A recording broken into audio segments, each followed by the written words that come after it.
E o governo brasileiro registra um caso de sequestro internacional de criança a cada 3 dias. Dos 287 dos últimos 2 anos e meio, 56% são pedidos de devolução feitos por outros países além do Brasil.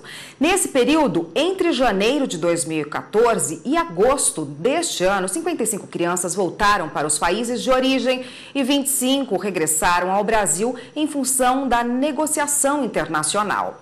E para falar sobre esse assunto, está aqui no estúdio do Jornal da Justiça a advogada Liliana Marques, que é presidente da Comissão de Direito das Famílias da OAB do Distrito Federal. Boa tarde, doutora. Boa tarde, Bom, como que se configura esse sequestro internacional de crianças, muitas vezes por familiares, né? É comum, por exemplo, o pai ou a mãe levar a criança para passear e reter essa criança, não deixar que ela volte ao país? Sim, o sequestro se configura quando a criança é transferida ilicitamente do país onde ela tem residência habitual para outro país sem anuência de um dos genitores. O que é muito comum também, após união entre casais de nacionalidades distintas, há um rompimento, né, cessa a união e um tenta retornar para o país de origem com a criança, sem anuência. É muito comum. O que diz a convenção, exatamente a Convenção de Haia nesses casos? O que é determinado? Olha, vamos falar, a Convenção de Haia, ela é data do ano de 1980. Né? No Brasil, nós temos acordo com 42 países. O objetivo maior da Convenção de Haia é dar celeridade ao processo de retorno imediato da criança ao país de residência habitual. Ela facilitou aí a resolução desse problema, né? Que é tão frequente, a gente vê aí pelos números? Facilitou, vem dando celeridade, apesar que nós temos processos hoje que demandam até 7 anos, o que é muito prejudicial, né? A criança, ela sai de perto do guardião, vai para outro país, claro que com o passar de tempo, entre aspas, iria beneficiar o sequestrador. Por quê?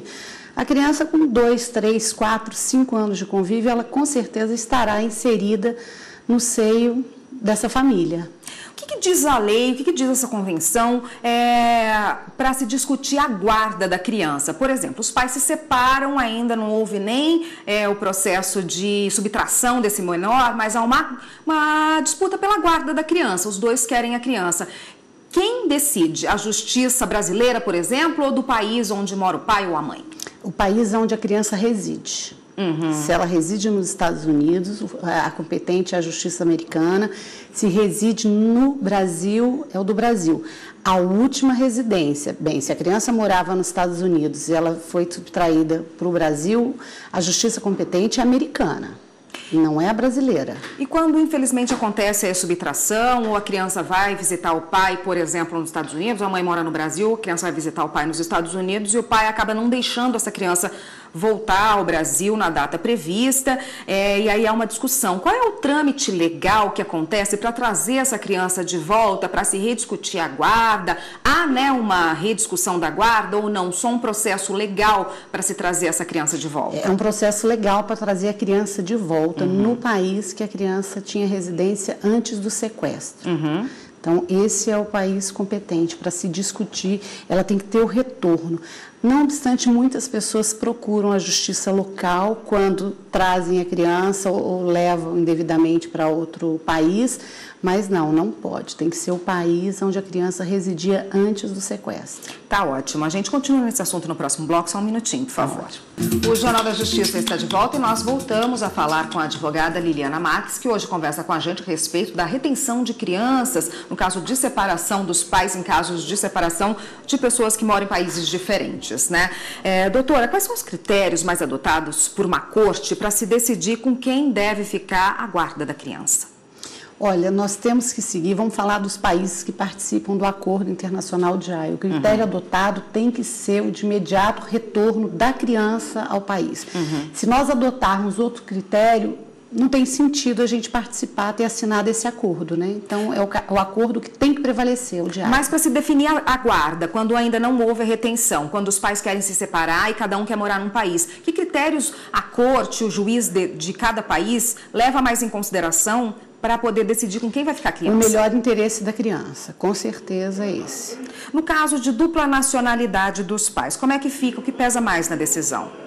Aonde a criança está residindo, né, vai ser, eu acredito que é o critério que vai se levar em conta.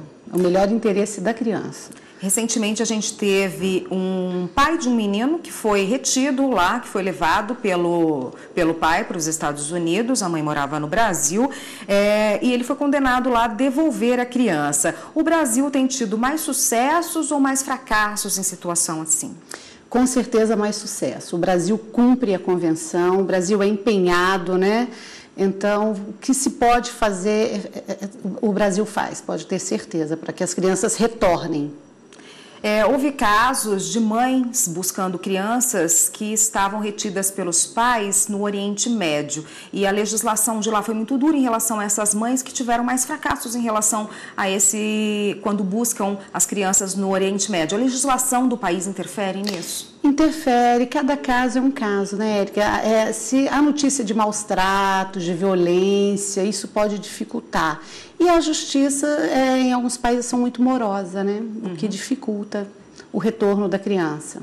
Tá ótimo, doutora. Obrigada pela participação. Eu conversei com Liliana Marques, que é advogada, e conversou com a gente a respeito do retorno de crianças para o país de origem, no caso de retenção por um dos pais. Obrigada pela participação. Até uma próxima. Eu que agradeço, uma boa tarde.